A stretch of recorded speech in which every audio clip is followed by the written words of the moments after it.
10 రూపాయలు. నీ మూట ఏదో నా దగ్గర దాచిపెట్టినట్టు అడుగుతున్నావే. ఇంటి ఖర్చులు కాదు, అమ్మ చలి జ్వరంతో బాధపడుతుంది. చాలు వాకున్నా ఇవ్వు. అయ్యో నా రాత నా దగ్గర ఎక్కడుందయ్యా? ఇదిగో బాబాయ్, డబ్బులు ఉన్నావు. వాణ్ణెందుకు కొడతావు వదిన? ఆ డబ్బు ఎక్కడుందో అందరికీ తెలుసు.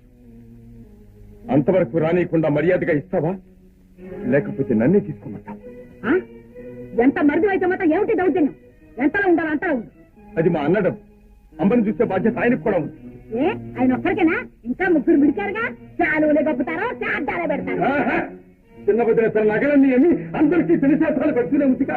ఆ మాత్రం నీకు సిగ్గు సరిగా ఉంటే ఉమ్మడి సొమ్ము తేలగా తీసి పాటుముట్లు కడతావా?